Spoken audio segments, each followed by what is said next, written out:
پوچھتا ہوں، ملک کی آزادی کو 70-80 سال ہو رہے ہیں، بتائیے کیا محفوظ ہے مسلمانوں کا؟ لیکن ہم کہتے ہیں کہ جو ہو رہا ہے وہ ملک کو آگ لگانے کے لیے، دستور کو آگ لگانے کے لیے ہو رہا ہے۔ جمعیت علماء اسے قبول نہیں کرے گی۔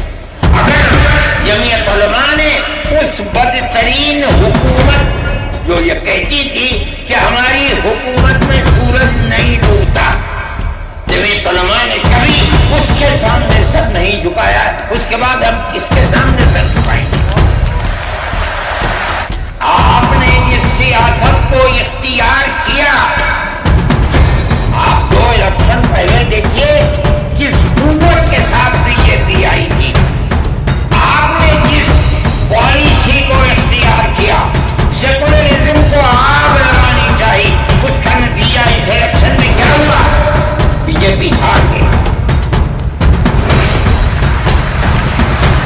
میں کہتا ہوں کہ اگر چندرا بابو نائیڈو کی بیساکھی نہ ہوتی اور ادھر نتیش کمار کی بیساکھی نہ ہوتی تو بی جے پی گورنمنٹ نہیں بنا سکتی تھی۔ کیوں ہوا؟ وہ جو 14 سال پہلے اتنی قوت کے ساتھ آئی تھی کہ لگتا تھا کسی دوسری جماعت کا چراغ ہی نہیں جل رہا ہے، وہ چراغ آج بجھ کیسے گیا؟ اس پالیسی کی وجہ سے۔ بسم اللہ الرحمن الرحیم، الحمد للہ نحمده ونستعینه ونستغفره ونؤمن به ونتوکل علیہ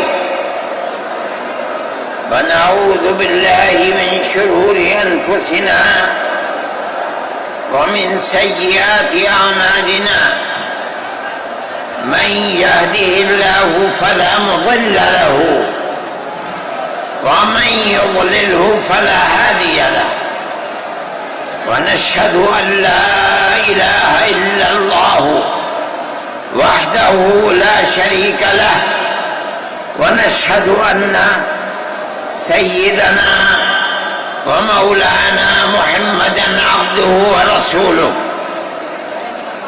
أما بعد، مسلم پرسنل لا بورڈ کے صدر محترم نائیڈو صاحب کے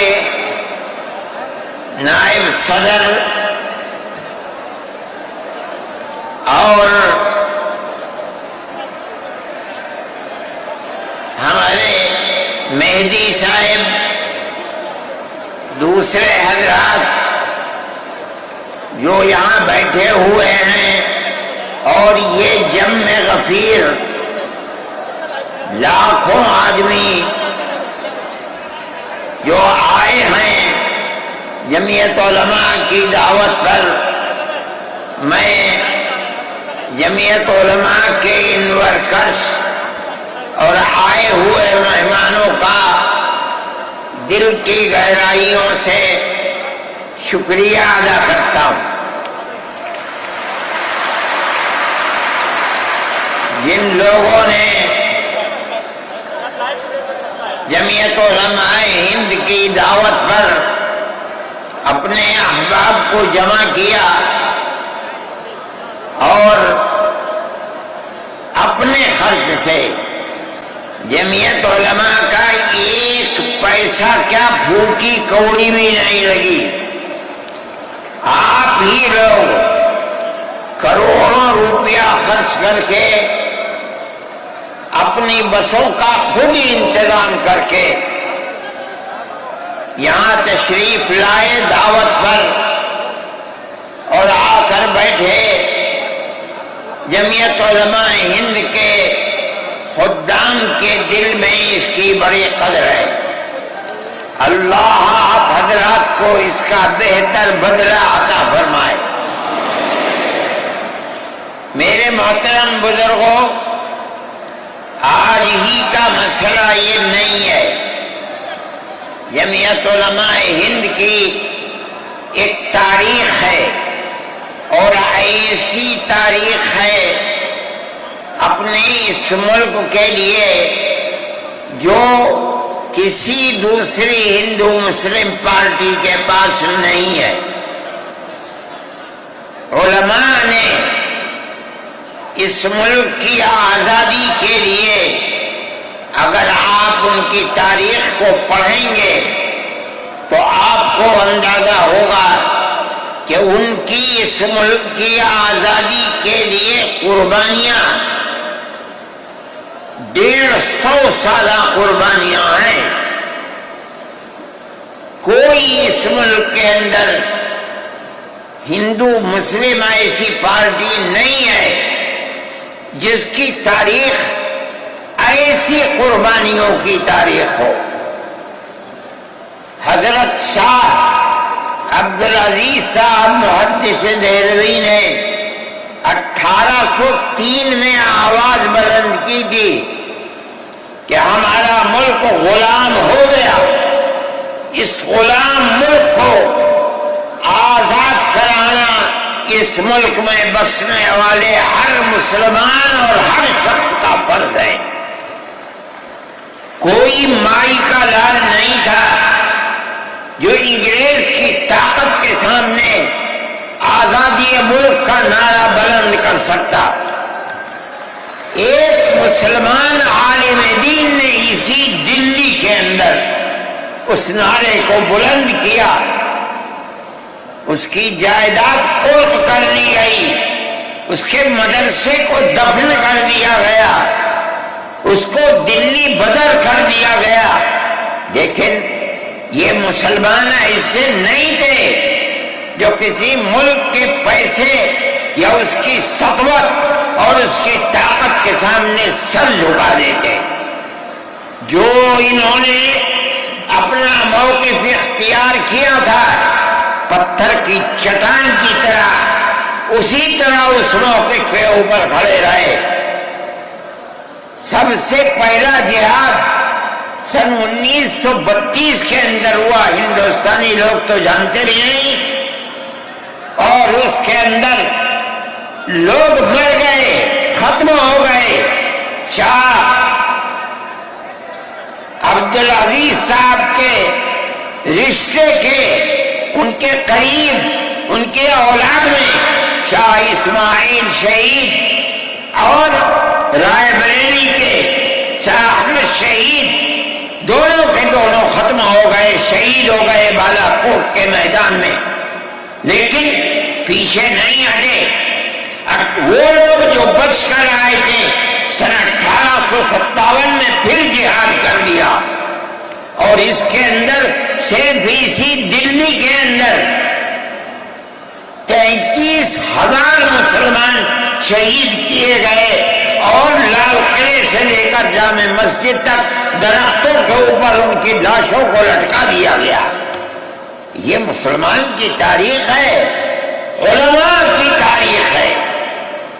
بتائیں کون ہے جس کی زندگی کے اندر یہ تاریخ مل سکتی ہے؟ میں کہتا ہوں, لاکھوں آدمی کے سامنے کہتا ہوں, کوئی مائی کا لال ہے جس نے اس ملک کی اس طرح خدمت کی ہو جس طرح مسلمان علماء نے خدمت کی ہے؟ میرے بھائی, جمعیت علماء انہی مجاہدین کی بنائی ہوئی جماعت ہے. ہم تو ان کے جوتے سیدھے کرنے والے ہیں. ہمارا کیا کام ہے؟ ایک ہی کام ہے کہ انہوں نے جو جمعیت کی بنیاد کے اندر ہندو مسلم اتحاد اور ملک کے ہر بسنے والے کو ایک پیغام دیا تھا پیار و محبت کا, ہم اسی پیغام کو لیے بیٹھے ہوئے ہیں. ہمارا کام صرف اتنا ہے, دنیا توڑنا چاہتی ہے, حکومتیں برباد کرنا چاہتی ہیں, فرقہ پرست ذہنیت آگ لگانا چاہتی ہے, یہ نعرہ دینا چاہتی ہے کہ ہندو الگ, سکھ الگ, مسلمان الگ. ہم کہتے ہیں نہیں, ہندو مسلم سکھ عیسائی بھائی بھائی. یہ ہمارا پیغام نہیں ہے, ان بزرگوں کا پیغام ہے جنہوں نے پھانسیوں کے تختوں کو چوما, اپنے اس ملک کے لیے چوما ہے، اس کی آزادی کے لیے چوما ہے۔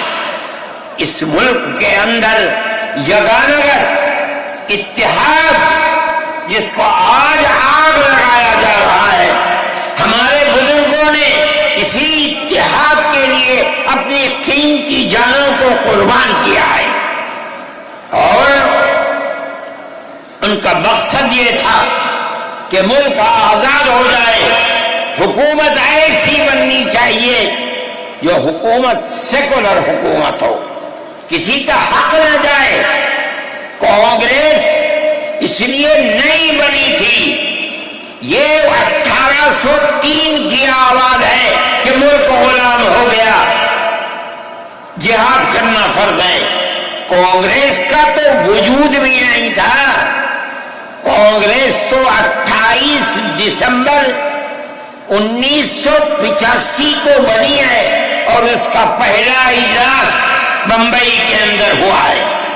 آپ لوگ سمجھیں اس کو، کانگریس ملک کو آزاد کرانے کے لیے نہیں بنی تھی، کانگریس کی تجویز موجود ہے۔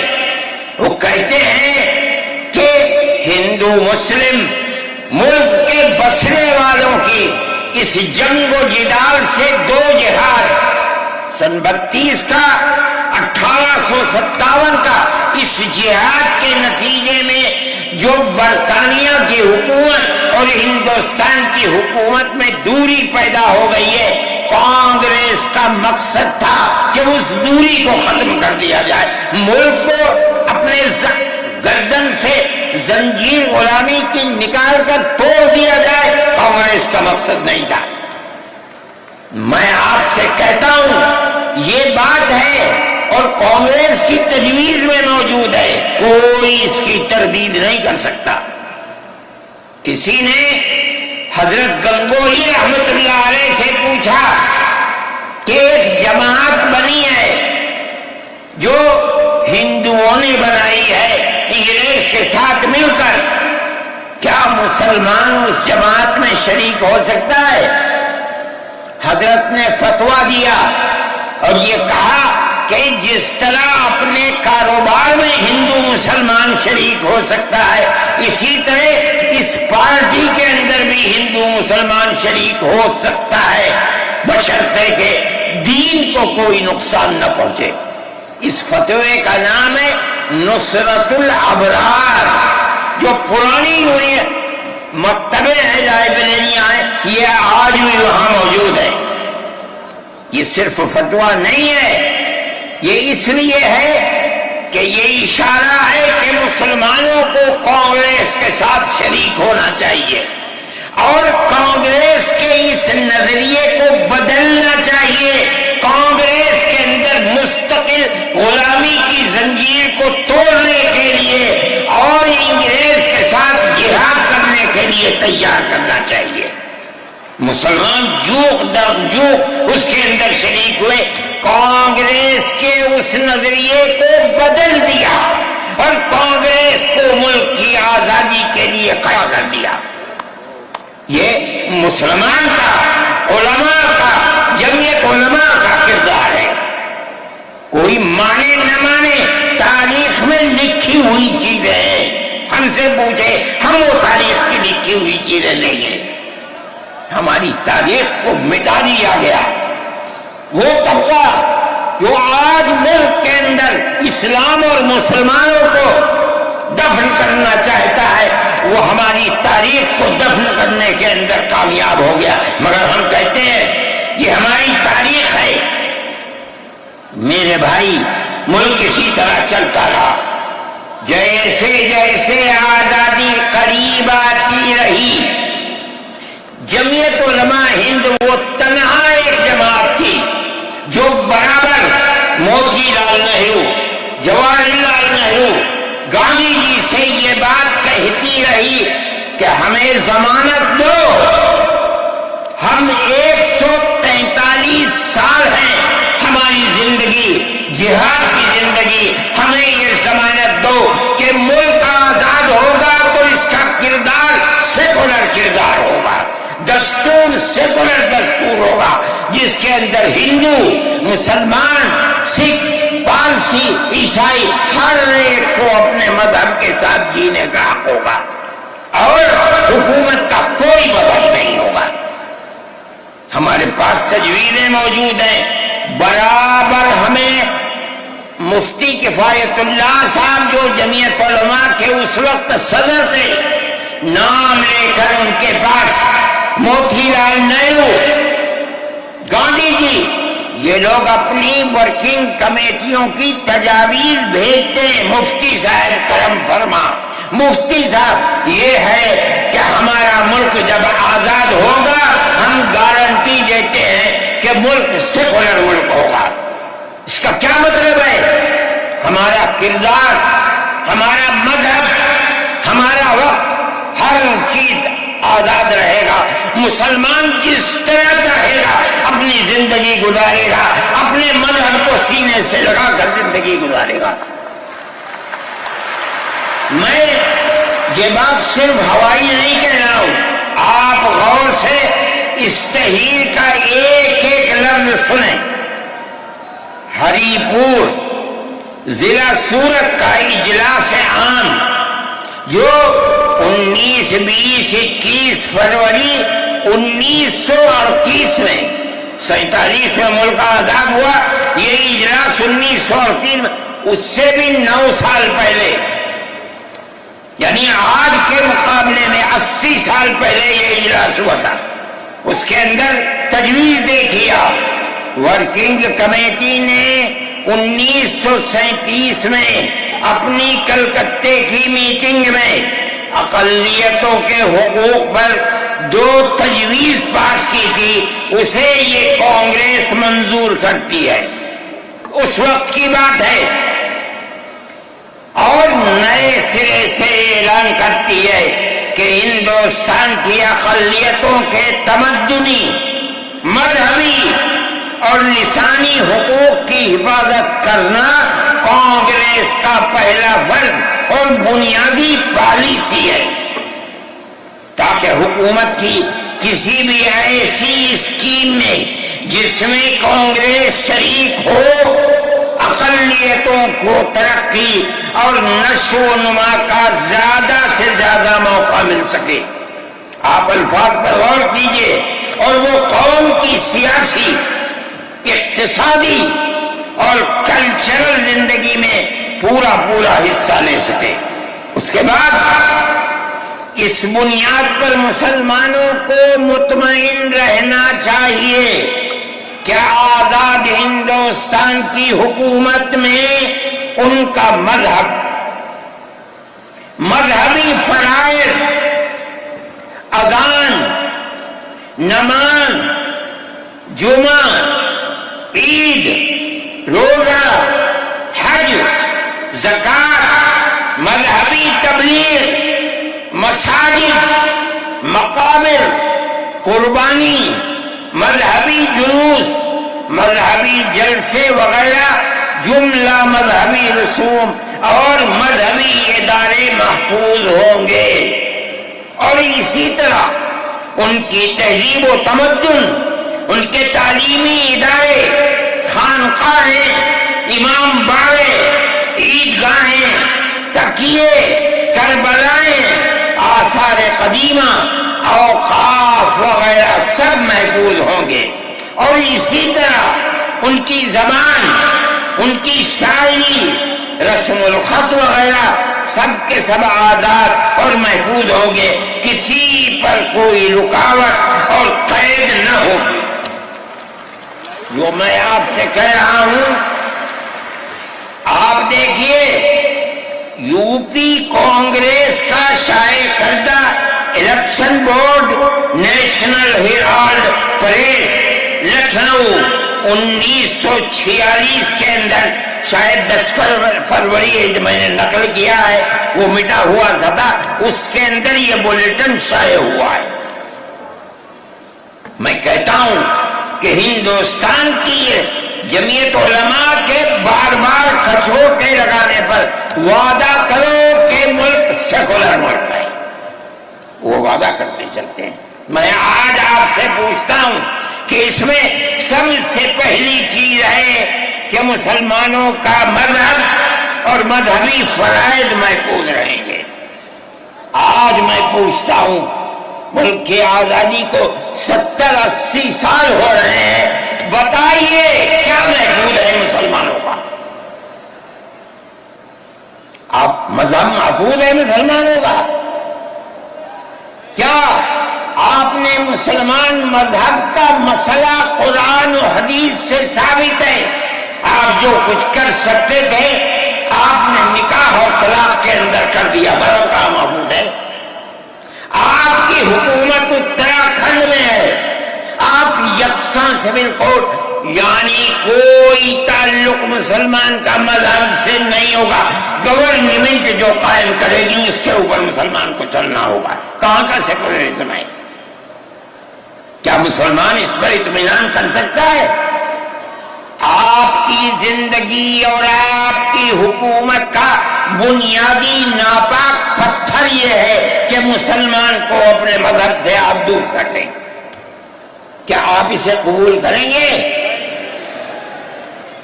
یہ آج کی حکومت کا یہ مسئلہ ہے۔ مذہبی فرائض کہاں کے آپ زندہ رہ گئے؟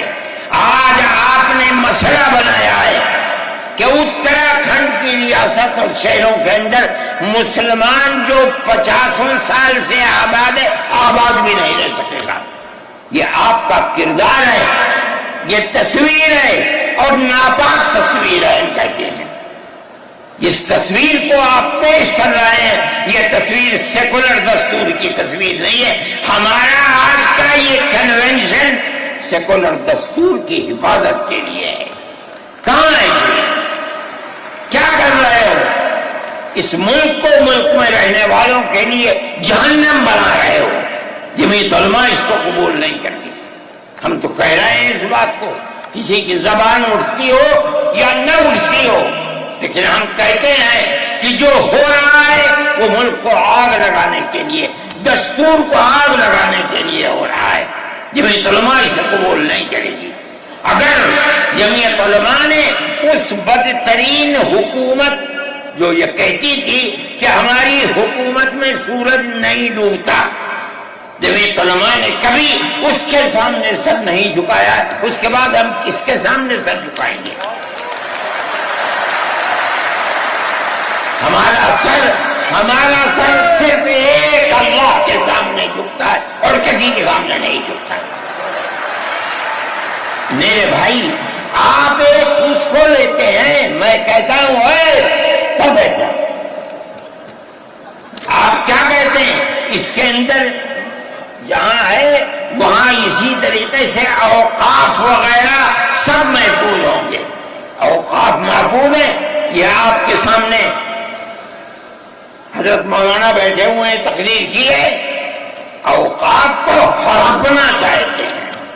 ہماری مسجدیں اسی دلی کے اندر 400 500 سال کی مسجدیں ہیں، جس میں جمعیت علماء کا دفتر بنا ہوا ہے، عبد النبی اکبر کے زمانے کی مسجد ہے۔ اور کتنی مسجدیں جن کے پاس اوقاف، اللہ اکبر، لاکھوں کروڑ کے اوقاف ہیں۔ جونپور میں جا کر کے دیکھو کیسی مسجدیں ہیں، دلی کے قرب و جوار میں دیکھو کتنی بڑی بڑی مسجدیں ہیں۔ ہندوستان کا وہ طبقہ جو ان مساجد کے اوقاف کو ہڑپ کرنا چاہتا ہے، کہتا ہے اگر کسی وقف زمین یا مسجد یا کسی بھی چیز کے کاغذات وقف کے نہیں آئے اس کو وقف نہیں مانا جائے گا۔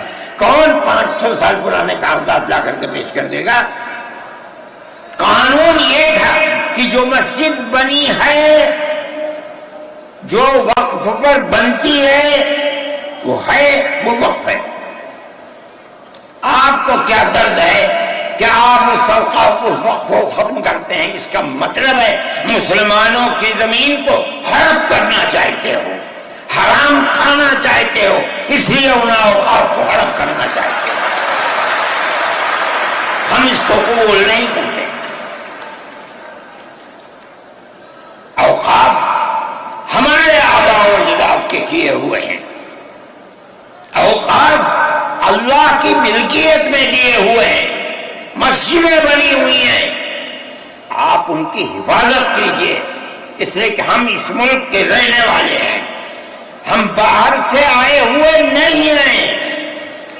اگر ہندو گوجر ہے مسلمان بھی گوجر ہے، اگر ہندو جاٹ ہے مسلمان بھی جاٹ ہے، اگر ہندو راجپوت ہے مسلمان بھی راجپوت ہے۔ جاؤ دیکھو کشمیر کے اندر، اگر ہندو برہمن ہے مسلمان بھی برہمن ہے۔ ہم اسی ملک کے رہنے والے ہیں۔ کسی کو اچھا لگا یہ مذہب وہ اس مذہب میں چلا گیا، کسی کو یہ مذہب اچھا لگا وہ اس مذہب میں چلا گیا۔ کیا مذہب کی بنیاد پر اس ملک کے اندر آپ ہمیں جینے کا حق نہیں دیں گے؟ ہم اپنے جینے کا حق کو لیں گے۔ آپ نے جس سیاست کو اختیار کیا، آپ 2 الیکشن پہلے دیکھیے کس قوت کے ساتھ بی جے پی آئی تھی۔ آپ نے جس پالیسی کو اختیار کیا، سیکولرزم کو آگ لگانی چاہیے، اس کا نتیجہ اس الیکشن میں کیا ہوا؟ بی جے پی ہار گئی۔ میں کہتا ہوں کہ اگر چندرا بابو نائیڈو کی بیساکھی نہ ہوتی اور ادھر نتیش کمار کی بیساکھی نہ ہوتی تو بی جے پی گورنمنٹ نہیں بنا سکتی تھی۔ کیوں ہوا؟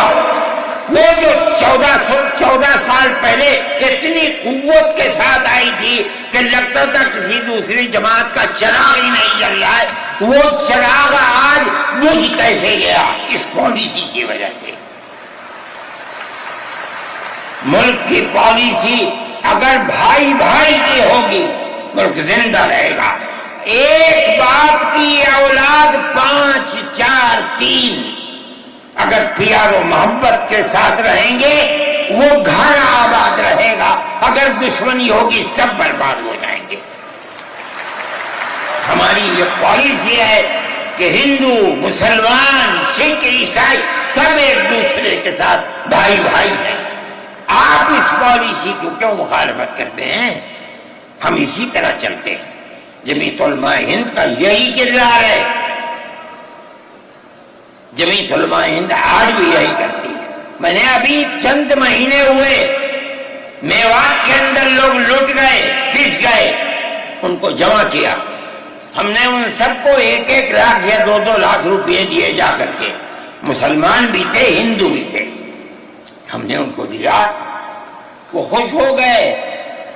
ہم ہر سال تقریباً 1.5 کروڑ روپئے دیتے ہیں بچوں کو جو پڑھنے والے ہوتے ہیں، جو غریب ہوتے ہیں، اونچی تعلیم کے لیے۔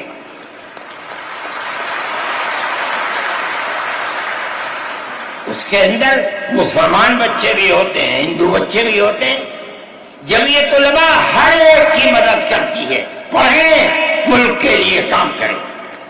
میں جا رہا تھا ایک مرتبہ بنگلور سے سوار ہوا، مجھے جانا تھا سوئٹزرلینڈ، ایک میٹنگ تھی وہاں سعودی عرب کی، سوئٹزرلینڈ کے اندر۔ میں جب گیا جہاز کے اندر صبح ہوئی تو میں نے چائے وائے پی، میرے پاس جو پائلٹ تھا چلانے والا وہ آیا، میرا شکریہ ادا کرنے لگا، آپ نے بڑی محبت کے ساتھ۔ میں نے سوچا کیا بات ہے، کیا آپ کیوں؟ کہنے لگے کہ مجھے اس جگہ تک پہنچنے میں جمعیت علماء اگر مدد نہ کرتی میں نے کچھ کر سکتا تھا۔ مجھے حیرت ہو گئی کہ کیا بات ہے یہ، ہم ہر ایک کی مدد کرتے ہیں۔ کیرلا کے اندر سیلاب آیا، لوگ لٹ گئے، مر گئے، ہم نے مکانات کی مرمت کی، ہم نے مکانات کو اثر نو بنوایا بھی، میں نے چابیاں بھی دی اور تمام میڈیا نے اس کو دکھلایا۔ ہندو بھی تھے، مسلمان بھی تھے، ہندو عورتیں بھی تھیں جن کے ہاتھ میں نے چابی دی ہے۔ جمعیت علماء کا یہ کردار ہے۔ ہمارے بزرگوں نے متحدہ قومیت کتابیں شائع کی ہیں، اس کا مطلب ہے کہ ہندوستان کی قوم مذہب کی بنیاد پر نہیں بٹے گی، جو ہندوستان میں رہتا ہے ان سب کی ایک ہی قوم ہے۔ مذہب کی بنیاد پر قومیں تقسیم نہیں ہوں گی. یہ ہمارا کردار ہے، ہم اس کردار پر زندہ ہیں اور اسی پر چلتے ہیں. صحیح ہے یہ ملک کے اندر جو پالیسی چل رہی ہے کہ ان کو مار دو، ان کو گرا دو، ان کو، آسام کے اندر یہ پالیسی آج سے نہیں سن 12 سے چل رہی ہے. جمعیت علماء تنہا جماعت ہے ملک کے اندر جو آسامیوں کے مسائل کو جانتی ہے. یہاں سے رہنے والے، ان کی زبان اور ہے، ان کا کلچر اور ہے، بہت دور ہے، دنیا کے آخر میں رہتے ہیں، کون جانتا ہے ان کے مسائل کو؟ تنہا جمعیت علماء ہے جو ان کے مسائل سے دلچسپی لیتی ہے، گھستی ہے، کروڑ روپیہ خرچ کرتی ہے. یہ ایک مسئلہ تھا. اس سے پہلے ایک اور مسئلہ تھا. کہا گیا کہ پنچایت اگر کسی کو آسام میں یہ سرٹیفکیٹ دیتی ہے کہ یہ ہندوستانی ہے تو وہ سرٹیفکیٹ نامقبول ہوگا. 47 لاکھ آدمی اس سے متاثر تھے. جو پھر پرست پارٹی تھی وہ کہتی تھی کہ پنچایت کے سرٹیفکیٹ کو قبول نہ کیا جائے. اگر یہ فیصلہ ہو جاتا تو 47 عورتیں، 47 لاکھ اپنے بچوں کے ساتھ ملک کے اندر بھیک مانگنے والوں کی زندگی بسر کرتے. ہم نے سپریم کورٹ کے اندر اس کو چیلنج کیا. سپریم کورٹ کہا جاتا ہے لیکن در حقیقت یہ ملک میں بسنے والے ان غریب اور لاچار لوگوں کی پناہ گاہ جن کے سامنے ملک میں کوئی راستہ نہیں بچتا تو وہ کورٹ میں پہنچتے ہیں کہ ہماری مدد کرو. ہم پہنچ گئے، اپنے لیے نہیں، ان غریبوں کے لیے پہنچے جو 47 لاکھ تھے. آپ نہیں جانتے اس کے اندر 24 لاکھ ہندو عورتیں تھیں. آپ سمجھے؟ اور جمعیت علماء گئی. میں بہت پریشان تھا کہ الہ العالمین کوئی مدد کرنے والا علاوہ تیرے کوئی مدد کرنے والا نہیں ہے. میں اللہ کا فضل کرتا ہوں کہ جو کورٹ اور وہیں کا وکیل چیف جسٹس تھا آسامی کا تھا. مجھے خطرہ تھا کہیں یہ آسامیوں کے ساتھ نہ چلا جائے، گورنمنٹ کے ساتھ نہ چلا جائے. اللہ کی قدرت ہے کہ فیصلہ یہ آیا کہ وہ سرٹیفکیٹ جو پنچایت نے دیا قبول کیا جائے گا. میں نے کہا کہ مجھے اپنی زندگی میں کبھی اتنی خوشی نہیں ملی جتنا آج اس فیصلے سے خوشی ہوئی ہے.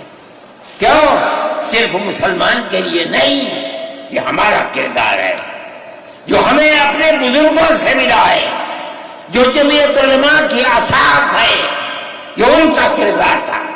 ہم نے اس کی سراہنا کی. اس کے بعد دوسرا مسئلہ آ گیا. دیکھیے سمجھیے مسئلے کو. سارے ہندوستان کے اندر قانون یہ ہے کہ جو سب سے پہلی مردم شماری سن 47 میں ملک آزاد ہوا، سن 51 کے اندر پہلی مردم شماری ہے. جس کا نام اس مردم شماری میں ہے وہ ہندوستان ہے.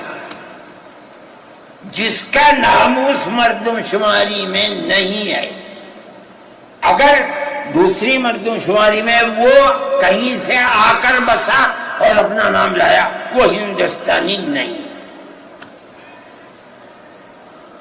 اچھا،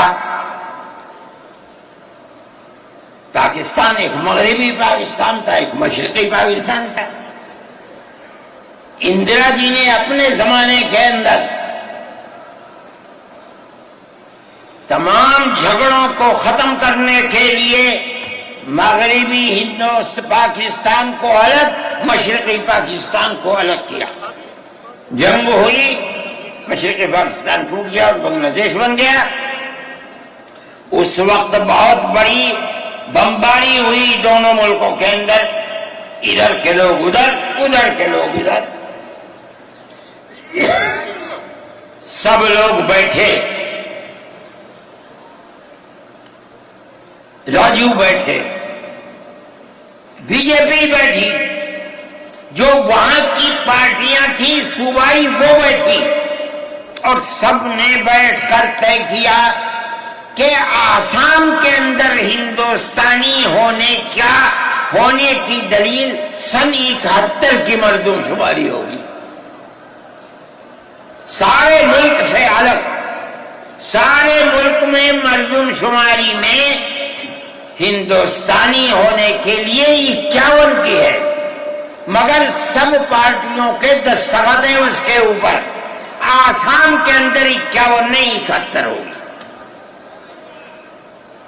اب آپ دیکھیے، جو فرقہ پرست، اور میں کہتا ہوں ببانگ دور کہتا ہوں کہ آسام کے چیف منسٹر کا کردار بدبودار کردار ہے، خراب کردار ہے، مسلمان کو دفن کرنے کا کردار ہے۔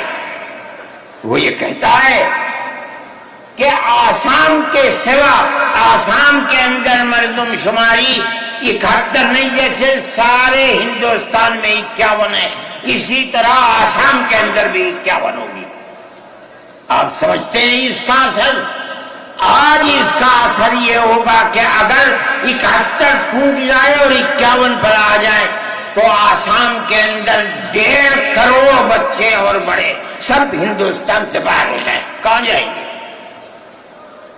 صرف مسلمان کی مخالفت، کھانا ہضم نہیں ہوتا ہے بغیر مسلمان کی بربادی کے۔ کوئی نہیں تھا، تنہا جمعیت علماء تھی۔ اس کے اندر بڑا کردار ہے مولانا مشتاق انصر کا، جو جمعیت علماء آسام کے صدر ہیں۔ وہ میرے ساتھ شانہ بشانہ کھڑے رہے اور 12 سال سے زیادہ مقدمہ لڑا، کروڑوں روپیہ اس کے اوپر خرچ کیا گیا۔ یہ خدا کی قدرت ہے۔ آج آیا تو یہ طے کر دیا گیا کہ 51 نہیں، آسام میں 71 ہی بنیاد بنے گا۔ اس کا کیا مطلب ہے کہ آپ نے آسام کی 80 لاکھ کی آبادی کو زندہ کر دیا، جو موت کے کنارے پر کھڑی ہوئی تھی۔ مجھے افسوس ہے کہ لوگوں کا یہ قول مجھ تک پہنچا ہے کہ انہیں آسام کے چیف منسٹر سے یہ بات کہی کہ اب کیا ہوگا، کہ ہماری صحت پر کوئی اثر نہیں پڑتا ہے۔ کیا مطلب ہے؟ ہم آسام میں مسلمانوں کو چین کا سانس نہیں لینے دیں گے۔ دیکھیں کب تک چلتے ہیں۔ اگر جمعیت علماء زندہ ہے اور اللہ نے ہمیں زندہ رکھا، ہم دیکھیں گے کہ کیا کرتے ہیں۔ ہم زندہ ہیں میرے بھائی، یہ جمعیت علماء کا کردار ہے، ہم اس کے پیچھے چلتے ہیں۔ جمعیت علماء زندہ باد، مدنی زندہ باد۔ اتنے موٹے آدمی کی آواز نکلتی نہیں ہے میرے بھائی، ہمارا یہی کردار ہے۔ ہم ان مسلمانوں کی مدد کرتے ہیں جو مسلمان مصیبت کا شکار ہیں۔ یہ فرقہ پرست ذہن جس کا میں ذکر کر رہا ہوں ہر جگہ موجود ہے، ہر وقت موجود تھا، آج یہ زیادہ ہے، پہلے اتنا نہیں تھا۔ ہر جگہ مسلمان کے لیے، جوانوں کے لیے مصیبت کا شکار ہے۔ خاص طور پر ہم سے لوگ کہتے ہیں کہ تم ان کے مقدمات کو کیوں لڑتے ہو؟ کہتے ہیں تم دہشت گردوں کی پناہ گاہ ہے جمعیت علماء۔ یعنی ان کا مفروضہ یہ ہے کہ جتنے لوگوں پر الزام لگا ہے دہشت گردی کا، وہ سب کے سب حقیقت دہشت گرد ہے، اور جمعیت علماء ان دہشت گردوں کی، ملک ویرودھیوں کی جمعیت علماء مدد کرتی ہے۔ مجھ سے بھی یہ بات کہی، میں نے کہا کہ تم میں کوئی مائی کا لال ہے تو کھڑا ہو گئے بتائے۔ جمعیت علماء لوور کورٹ نے پھانسی کی سزا دے دی گجرات کے اندر، ہائی کورٹ میں پہنچے، انہوں نے پھانسی کی سزا دے دی۔ ہم اس کیس کو لے کر، اس کے اندر ہندو بھی تھے، مسلمان بھی تھے، سپریم کورٹ میں آئے۔ سپریم کورٹ میں ہم نے مقدمہ لڑا اور سپریم کورٹ نے انہیں سب کو باعزت بری کر دیا۔ میں نے کہا کہ کسی ملزم کے لیے گورنمنٹ ہندوستان کی حکومت نے حق دیا ہے کہ مقدمہ لڑو۔ اگر کوئی غیر ملکی ہندوستان کے اندر پکڑا جائے، اپنے مدعا کو پیش کرنے کے لیے گورنمنٹ اس کو وکیل دیتی ہے۔ ہم نے کیا جرم کیا ہے؟ ہم انہیں وکیل دیتے ہیں لڑنے کے لیے، بہتر سے بہتر وکیل دیتے ہیں۔ ہم کہتے ہیں کہ لڑو مقدمہ، تاکہ دودھ کا دودھ، پانی کا پانی الگ الگ ہو جائے۔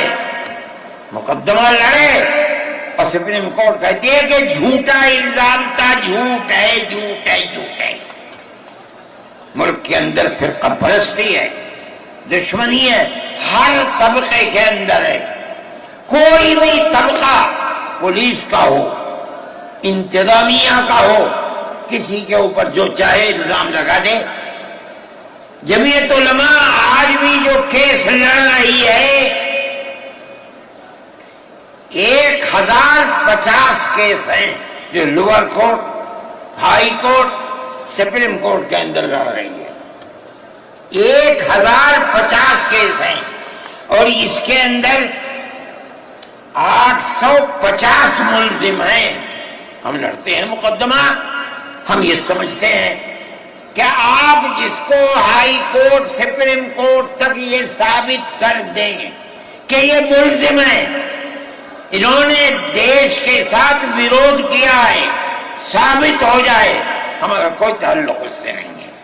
جب تک ثابت نہ ہو، پولیس کے کہنے سے یا کسی راستے پر چلنے والے کے یہ کہنے سے کہ یہ دیش ویرودھی ہیں، ہم اسے دیش ویرودھی تھوڑے ہی مان لیں گے۔ ہم جاتے ہیں ہائی کورٹ، سپریم کورٹ میں جاتے ہیں اور ہم دودھ کا دودھ، پانی کا پانی کرنا چاہتے ہیں، ہمیں آزادی مل جاتی ہے۔ بتائیے جمعیت علماء ہند، جمعیت علماء ہند، نعرہ تکبیر، نعرہ تکبیر، جمعیت علماء ہند، حضرت مولانا سعید ارشد گیلانی صاحب، جمعیت علماء ہند اسی طرح سے کام کر رہی ہے۔ ابھی آپ کے یہاں ہلدوانی کے اندر ہوا، مسجد کو توڑ دیا، شہید کر دیا، گولی چلا کر 6 آدمیوں کو قتل کر دیا۔ اس کے ساتھ ساتھ 101 آدمیوں کو گرفتار کر لیا اور ایسی دفعات ان کے اوپر لگا دی کہ 1.5 سال سے پہلے ان کی ضمانت نہیں ہو سکتی تھی۔ جمعیت علماء نے ہمارے پاس آئے 70 آدمی، کچھ لوگوں نے اپنے کیس لڑے، خوب، کسی کو یقین نہیں تھا کہ اس کے اندر کامیابی ہوگی۔ اللہ کی مدد سے ہم نے اپنے وکیل کو بلایا بمبئی سے، اور اس کے بعد جو بہتر سے بہتر سپریم کورٹ کا وکیل تھا اس کو بلایا اور ہم نے کہا کہ کیس لڑیے۔ 5 پیشیاں ہوئیں اور وہ وہی آتا تھا ہائی کورٹ، نینی تال میں شاید ہائی کورٹ ہے، وہاں جاتا تھا، وہ اپنا محنتانہ پورا لیتا تھا۔ 2 پیشیاں ہوئیں آن لائن اور 3 پیشیوں میں وہ گیا وہاں وکیل، اور وہ ایک مہیلا تھی وکیل، مگر بہت بہترین وکیل تھی۔ انہوں نے اپنے کیس کو رکھا اور ہندوستان میں، میں نہیں جانتا ہوں جمعیت علماء اتنے کیسوں کو اتنے سال سے لڑ رہی ہے، بیک وقت 50 آدمیوں کی ضمانت ہو جائے جن میں 6 عورتیں بھی تھیں، یہ پہلی مرتبہ ہوا۔ ہم یہ سمجھتے ہیں کہ یہ ہماری بہت بڑی کامیابی ہے، اللہ کا انعام ہے، اس کا فضل ہے، ہم لڑ رہے ہیں اسی طریقے کے اوپر۔ مدارس اسلامیہ، میرے بھائی، مدارس اسلامیہ اس ملک کے مذہبی اعتبار سے جان ہے۔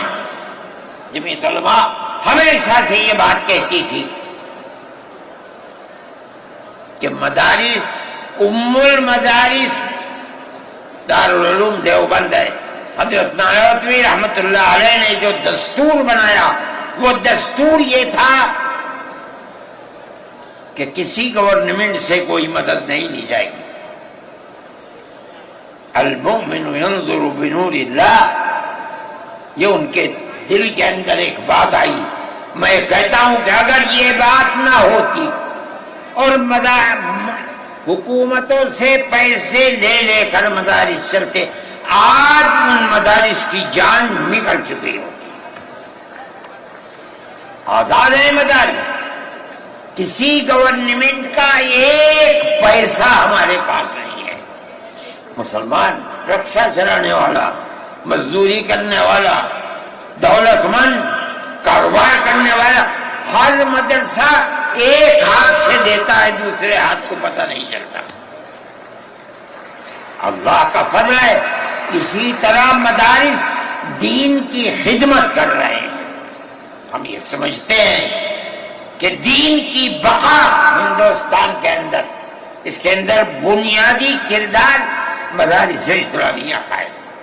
لوگ کہتے ہیں تبلیغ کا ہے، میں کہتا ہوں ہاں تبلیغ کا بھی ہے، اصل کردار مدارس اسلامیہ کا ہے۔ ارے بھائی، مولانا الیاس صاحب رحمت اللہ علیہ نے تبلیغ کی بنیاد رکھی، کہاں کے تھے؟ مدرسوں سے پڑھ کر کے نکلے تھے۔ مولانا یوسف صاحب نے کام کیا اپنے باپ کے طریقے پر، کہاں سے نکلے؟ مدرسے سے پڑھ کر کے نکلے تھے۔ مولانا چلے گئے، مولانا انعام صاحب، پھر اس کے بعد مولانا اظہار صاحب۔ آج دیکھ لیجئے جو بچے کام کر رہے ہیں وہ سب مدرسوں سے پڑھ کر کے، ان کی اولاد بھی مدرسوں کے اندر پڑھ رہے۔ اصل کردار دنیا کے اندر، ہندوستان میں نہیں، چاہے جہاں دنیا میں چلے جاؤ، اصل کردار مدارس اسلامیہ کا ہے۔ اگر کسی روئے زمین میں آج کہیں کوئی مسلمان اللہ کہتا ہے، میں سمجھتا ہوں دیکھ لو کہیں نہ کہیں کسی مدرسے سے جڑا ہوا ہوگا۔ نعرہ تکبیر! مدارس اسلامیہ! ہندوستان! ہندوستان! زندہ باد! آئین کا محافظ کون ہے؟ ارشد مدنی! ارشد مدنی! آئین کا محافظ کون ہے؟ ارشد مدنی! ارشد مدنی! مدارس اسلامیہ کا یہ کردار ہے۔ اسلام کو پھلتا پھولتا دیکھیں، یہ ان سے برداشت نہیں ہوتا۔ مگر یاد رکھیں کہ اللہ کا یہ چراغ نہیں بجھے گا، اسے بجھانے والے بجھ جائیں گے۔ نعرہ تکبیر! آج سے نہیں 1400 سال سے اسلام کی یہی تصویر ہے کہ یطفئون نور اللہ بافواہہم وَيَأْبَى اللَّهُ إِلَّا أَن يُتِمَّ نُورَهُ۔ اللہ کے چراغ کو پھونک سے بجھانا چاہتے ہیں، اللہ انکار کرتا نہیں، یہ چراغ مکمل ہو کر کے رہے گا۔ میرے بھائی، فرقہ پرست ذہنیت جو کرنا چاہتی ہے، اللہ چاہے گا تو یہ نہیں ہوگا۔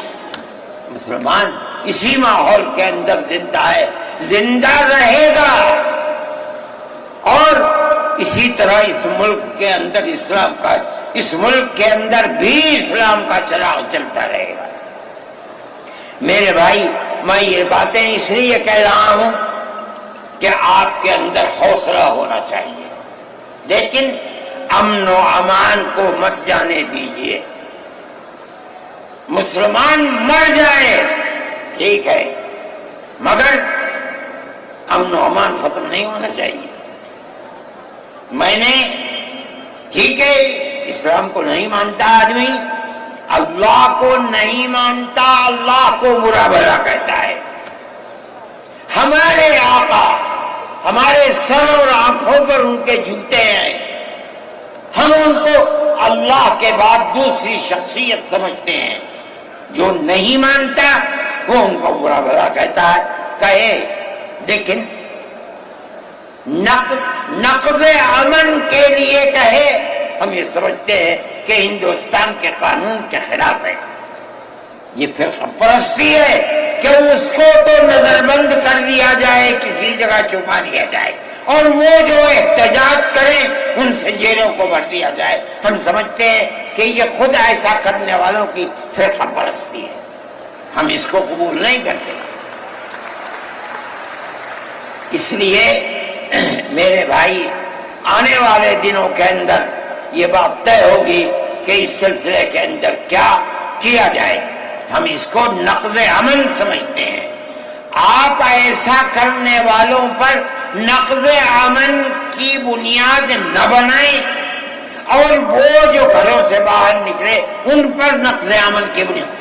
آج بنگلور کے اندر جو یہ واقعہ 3 سال پہلے ہوا تھا، جو کرنے والا تھا وہ آزاد پھر رہا ہے، اور میں سمجھتا ہوں کہ 63 یا 64 لوگ 3 سال سے جیلوں کے اندر پڑے ہوئے ہیں، صرف اس لیے کہ جو نقض امن کرنے والا ہے اسے تو آپ نے آزاد چھوڑ دیا، اور جو احتجاج کرنے والے تھے ان سے آپ کو جیل میں بھر دیا. ہم اس چیز کو اس ملک کے امن کے خلاف سمجھتے ہیں. میرے بھائی بلڈوزر چلانا یہ بھی ایک چیز تھی. آپ قانون کے خلاف ہونے پر بلڈوزر چلاتے ہیں، چاہے ہندو کا گھر ہو، چاہے مسلمان کا گھر ہو، چاہے عیسائی کا گھر ہو، ہم اسے بھی برا سمجھتے ہیں. آپ نوٹس دیجئے، چند دن کی مہلت دیجئے. کل آپ نے نوٹس لگایا، آج لگا دیں، خراب ہے. لیکن آپ دیکھ لیجئے 95% گھر مسلمانوں کے ہیں. پوری روڈ کے اوپر جہاں مکانات کہتے ہیں کہ اپنی جگہ سے بڑے ہوئے ہیں، مسلمانوں کے بھی ہیں، ہندوؤں کے بھی مکانات ہیں. آپ صرف مسلمان کے مکان توڑ دیں. پھر دوسری مصیبت کیا ہے کہ اس مکان کے اندر مان لیجئے بوڑھے ماں باپ رہتے ہیں، جس کو آپ نے پکڑا ہے، کوئی غلطی ہوئی ہے، اس کے بیوی اور بچے رہتے ہیں اس مکان میں. غلطی اس ایک آدمی سے ہوئی، آپ پورے مکان کو گرا دیں، ماں باپ کہاں جائیں گے؟ ایسے مکانات کو گرا دیا جس میں وہ کرائے پر رہتے تھے، وہ ان کا مکان بھی نہیں، آپ نے گرا دیا. ہم اس کے خلاف، ہم یہ سمجھتے ہیں کہ گورنمنٹ کا یہ عمل ملک کے دستور اور آئین کے خلاف ہے. اس لیے جمعیت علماء ان تمام چیزوں کے اوپر نکیر کرتی ہے، اور ہم یہ سمجھتے ہیں کہ اگر یہ ملک زندہ رہے گا تو اخوت و ہمدردی اور پیار و محبت کے ساتھ زندہ رہے گا. جمعیت علماء کی یہ پالیسی ہے، ہم سب کو ساتھ لے کر چلتے ہیں، کسی کی مخالفت نہیں. یہ پنڈت جی بیٹھے تھے، شاید چلے گئے، تھک کے آئے، استنجے کو گئے کہ اتنا بڑا ٹیکا لگا ہوا ہے. کہنے لگا میں تو آیا ہوں جلسے میں شریک ہوں گا. میں نے کہا کوئی دیکھے گا تو کیا کہے گا؟ لگا جی کہنے دے جو چاہے کہے، میرے تعلقات سب سے ہیں، میں ہر ایک سے اپنے تعلقات، چاہے کوئی ہندو ہو چاہے مسلمان ہو. میں نے اپنے بچپن میں دیکھا ہے کہ حضرت رحمت اللہ علیہ کے پاس ہندو بھی آتے تھے، مسلمان بھی آتے تھے. میں نے یہ بھی دیکھا ہے کہ ایک گاؤں کے اندر جبیرن میں حضرت کار سے جا رہے تھے، میں بیٹھ گیا. وہاں جا کے میں نے دیکھا کہ ایک ہندو جو اس گاؤں کا پڑھا لکھا آدمی تھا، ہو سکتا ہے حضرت کے ساتھ کہیں جیل میں ہو، اس کے یہاں اس زمانے کے اندر جب پانی نکالنے کے لیے انجن کا رواج نہیں تھا، اس نے لگایا اور حضرت کو بلایا تھا کہ حضرت اس کے اندر بسم اللہ کر کے شروع کر دیں. حضرت کا بڑھاپا تھا, وہ اسے چلانے, تو وہ بھی لگا اور بھی لوگ لگے اور حضرت بھی لگے اور اسے چلایا اور پانی نکلنے لگا. یہ تعلقات تھے. ہم آج بھی اسی کے اوپر قائم ہیں. بغیر پیار و محبت کے ملک نہیں چلے گا. آپ کو یہ چلانا پڑے گا. آپ اسلام اور مسلمان کی مخالفت کریں اور اسے برباد کریں, یہ چیز نہیں چلے گی. میں اس سلسلے کے اندر جو گٹھ بندھن کی پالیسی ہے میں اس کو اچھا سمجھتا ہوں. ایک طرف تو یہ کردار ہے گورنمنٹ کا جو آپ کے سامنے پیش کیا جا رہا ہے. دوسری چیز الیکشن کے زمانے کے اندر جو انڈیا گٹھ بندھن نے اپنا مینیفیسٹو شائع کیا, میرے پاس یہ چیز پہنچی کہ راہل گاندھی جی نے یہ کہا ہے کہ ہماری حکومت اگر بنے گی تو ہم ہر اقلیت کو اپنے مذہب کے اوپر چلنے کی آزادی دیں گے. میں نے ان کی اس بات کو قدر کی نظر سے دیکھا اور میں نے یہ اعلان کیا کہ اس اعلان کے بعد مسلمان کو اس گٹھ بندھن کی جس میں رہ کر اس کو آزادی ملتی ہے اپنے مذہب کی, اس کو ووٹ دینا اپنے ملک اپنے دین کی حفاظت کے مرادف ہے. اور مجھے بڑی خوشی ہے کہ سارے ہندوستان کے مسلمانوں نے ایک جٹ ہو کر کے گٹھ بندھن کو ووٹ دیا اور گٹھ بندھن اس طرح سے آگے نکلا اور بی جے پی ہار گئی. میرے بھائی, یہ جمعیت علماء کی پالیسی ہے اور جمعیت علماء اس پالیسی کے اوپر زندہ ہے. مسئلہ فلسطین کا ہے, بڑی عجیب بات ہے. فلسطین آزاد ملک ہے, حقیقت یہ ہے. آپ یہ دیکھیے, جب دولت عثمانیہ کو دنیا کی بڑی طاقتوں نے مل کر ختم کیا اور خلافت اسلامیہ ترک میں ختم ہو گئی, تو امریکہ, روس, برطانیہ انہوں نے مل کر ایک یہودی حکومت قائم کی, اسرائیل ہے. اس کی ایک حدود اربع تھی, اس کے اندر فلسطین یعنی بیت المقدس نہیں تھا. جب وہاں اسرائیل ہو گیا, امریکہ اس کا سرپرست بن گیا. اب اسرائیل نے آگے بڑھ کر فلسطین کے اندر اپنے پیر جمائے اور بیت المقدس کو لینا چاہا. نتیجہ یہ ہوا کہ جب وہی اردن کے اندر اور بیت المقدس پر بھی قبضہ کیا اور اس کے ساتھ ساتھ فلسطینیوں کو غلام بنایا. ابھی دل نہیں تھما, تھوڑے دنوں کے بعد پھر آگے بڑھا اور گولان کی وہ پہاڑیاں جو شام کے اندر تھی ان کے اوپر قبضہ کر لیا.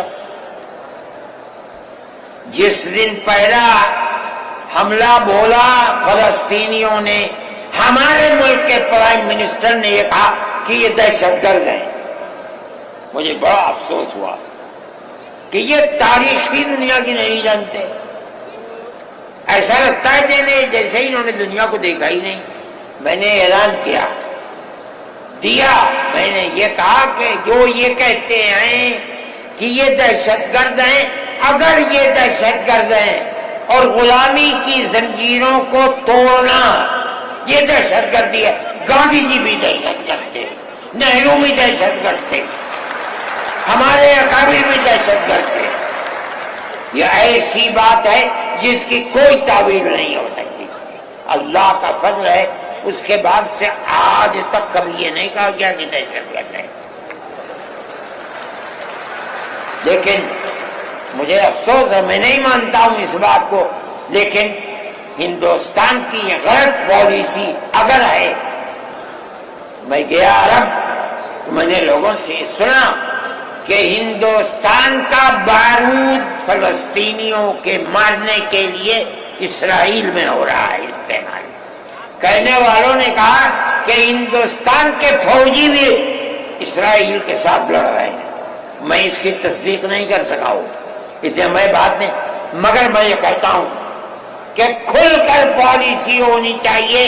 آپ اگر فلسطینیوں کے قتل عام پر بازی امریکہ کی طرح کہیے کہ ہماری فوجیں اسرائیل کے ساتھ، آپ بھی کہیے کہ ہماری فوجیں لڑ رہی ہیں، اور اگر نہیں ہے اپنے دامن کو پاک کیجیے. میں یہ سمجھتا ہوں کہ اس طرح کا قتل عام کہ ساری دنیا ایک طرف کھڑی ہوئی ہے، لیکن یہودی طاقت کے ساتھ کیونکہ سر پر امریکہ ہے، تجویز آتی ہیں اسرائیل کے، نہیں، اسرائیل کے خلاف نمبر 2 پر ہے. سب سے پہلی تجویز امریکہ کے خلاف آنی چاہیے، اس لیے کہ جو بم برس رہے ہیں وہ امریکہ کے ہیں، جو فوج لڑ رہی ہے وہ امریکہ کی ہے. اسرائیل کے پاس کتنا ہے؟ جو طاقت ہے وہ بڑی طاقتوں کی دین ہے. اسی بنیاد کے اوپر ساری دنیا کے اندر احتجاج ہو رہا ہے، مگر وہ احتجاج قابل توجہ نہیں ہے. جمعیت علماء ان مسائل کو سمجھتی ہے. ہم نے اپنی بات آپ سے کہی ہے، مسلمان اپنے نظریات، اپنے خیالات کو صحیح کرے اور اس نہج کے اوپر چلے. میں پھر کہتا ہوں، آپ ہندو مسلم اتحاد، آپ جس گاؤں میں ہیں وہاں اتحاد رکھیے، اپنے کھیت میں ہیں وہاں اتحاد رکھیے، بازار میں بیٹھے ہیں وہاں اتحاد رکھیے. جہاں دنیا کے اندر ہے مذہب کی بنیاد پر نہیں، ہندو مسلم بھائی بھائی اسی اتحاد کی بنیاد کے اوپر چلیے. اگر آپ چلیں گے تو آپ اپنے ملک کے وفادار ہیں اور آپ صحیح راستے پر چلنے والے ہیں. اور اگر آپ وہ پالیسی خدا نخواستہ جو فرقہ پرست نظریے کی پالیسی ہے، اگر آپ اسے اپنائیں گے ملک تباہ ہو جائے گا، برباد ہو جائے گا. میں انہی نظریات کے ساتھ آپ حضرات سے اجازت لیتا ہوں اور اپنے ان احباب کا شکریہ ادا کرتا ہوں جنہوں نے توجہ دلا کر گھر گھر جا کر اپنے بھائیوں کو اس اجلاس میں آنے کے لیے آمادہ کیا ہے، جمعیت علماء کا پیغام پہنچایا ہے، اور ان لوگوں نے یہاں آ کر اس اجلاس کی رونق کو بڑھایا. میں شہر دلی کے ان لوگوں کو جنہوں نے 25,000 لوگوں کو جو سیدھے رام لیلا گراؤنڈ میں پہنچے تھے ان کے ناشتے کا بندوبست کیا، اور جمعیت علماء کے آواز پر آنے والوں کے لیے محبت کا معاملہ کیا، میں ان کو بھی دلی شکریہ ادا کرتا ہوں. وآخر دعوانا